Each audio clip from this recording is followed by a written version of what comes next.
৩২১ কোটি টাকা ব্যয়ে ২০২২ সালের জুন মাসে যশোর-খুলনা মহাসড়কের ৩৮ কিলোমিটার সড়ক নির্মাণ করা হয়। সড়কটি টেকসই করতে সর্বোচ্চ লোডিং ক্ষমতা ২৭ টন নির্ধারণ করা হয় এবং মনিটরিংয়ের জন্য ১.৫ কোটি টাকা ব্যয়ে সড়কের পাশে বসানো হয় ওভারলোডিং পরিমাপ যন্ত্র।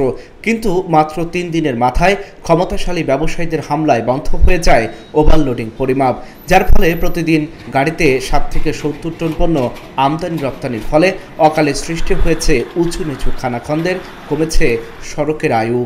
রাস্তার ক্যাপাসিটি আছে ২৭ টন, গাড়িতে মাল নিয়ে আসে ৫০ টন, ৬০ টন, ৬৫ টন, ৭০ টন, কোনো ক্ষেত্রে দেখা যায় ৭০ টন মাল দিয়েও আসছে, যার কারণে রাস্তা প্রচন্ডভাবে রাস্তার ক্ষতিগ্রস্ত ছিল।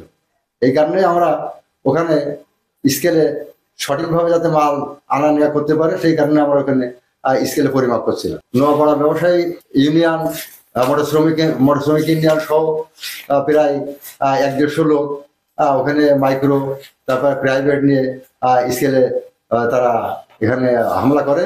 এরপরে আমি ঊর্ধ্বতন কর্তৃপক্ষের সাথে কথা বলার পরে স্কেলটা আমরা আপাতত ওই সময় বন্ধ রাখি। ঠিক করতে হবে, মেরামত করে দিতে হবে, আর বালির গাড়ি লোড কমায় দেবে, আর ধুলো বালিতে লোকদের চলাফেরা বিশাল কষ্ট হয়ে যাচ্ছে। বেহাল অবস্থা, গাড়ি ঘোড়া চলতে মানুষজনের খুব ক্ষতি হচ্ছে, গাড়ি ঘোড়া ভেঙে চিড়ে পড়ে থাকছে।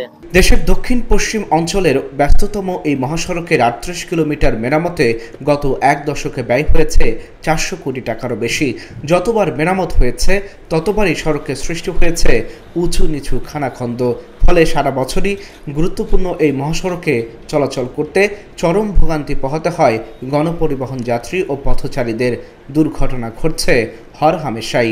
আমাদের যাতায়াতের সমস্যা হচ্ছে, ধুলোর সমস্যা, গাড়ি অনেক সময় পাল্টি খায়। এখানে আপনার ১ ঘন্টা ২০ মিনিট সর্বোচ্চ লাগে যশোর থেকে খুলনা, কিন্তু আমাদের ২.৫ ঘন্টা লেগে যাচ্ছে। অ্যাক্সিডেন্ট তো হয়, মোটরসাইকেল তো একের পর এক অ্যাক্সিডেন্ট হয়, ইজি বাইক হয়, এবং বড় বড় লোড গাড়ি, নৌপাড়ার পোর্টের গাড়িগুলো উল্টে পড়ে যায়, রাস্তার মাঝখানে পড়ে থাকে। রাস্তায় প্রতিনিয়ত গাড়ি ১০ চাকা ভেঙে ছিঁড়ে পড়তেছে রাস্তার পরে, প্রতিনিয়ত পাল্টি খাচ্ছে, মানুষের ক্ষয়ক্ষতি হচ্ছে।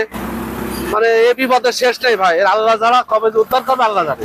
আসলে এটা main road, Jessore Khulna main road, তা এটা মনে হয় না। এটা গ্রামের রোডের সাথেও খারাপ হয়ে গেছে।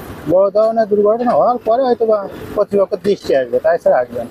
ধারণ ক্ষমতার অতিরিক্ত পণ্যবাহী যানবাহন চলাচলের কারণেই সড়কটির এমন দশা, দাবি সওজের। তবে ওভারলোডিং রোধে স্থায়ী সমাধানের দিকে না হেঁটে শুধু ছবি তুলে দায় সেরেছে কর্তৃপক্ষ।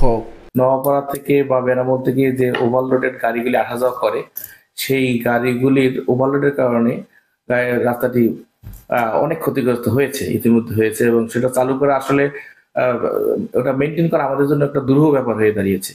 কারণ হচ্ছে গিয়ে এখানে যে ওভারলোড, এই ওভারলোড যদি নিয়ন্ত্রণ করা না যায় তাহলে আসলে রাস্তাকে ভালো রাখা খুবই অসম্ভবই বলা যায়। এ ব্যাপারে উদ্যোগ বলতে, যদি ওভারলোডের ব্যাপারে আমরা প্রতিনিয়ত রিপোর্ট করে যাচ্ছি, এই যে রাস্তা খারাপ হচ্ছে প্রতিনিয়ত আমরা ছবি তুলতেছি এবং বিভাগীয়ভাবে মেরামত করে রাস্তাটা সচল রাখার চেষ্টা করতেছি। গুরুত্বপূর্ণ এই মহাসড়কটি প্রভাবশালী ব্যবসায়ীদের দখলমুক্ত করে ওভারলোডিং নিয়ন্ত্রণে কার্যকর পদক্ষেপ নিতে সংশ্লিষ্ট কর্তৃপক্ষের হস্তক্ষেপ কামনা করছেন ভুক্তভোগীরা।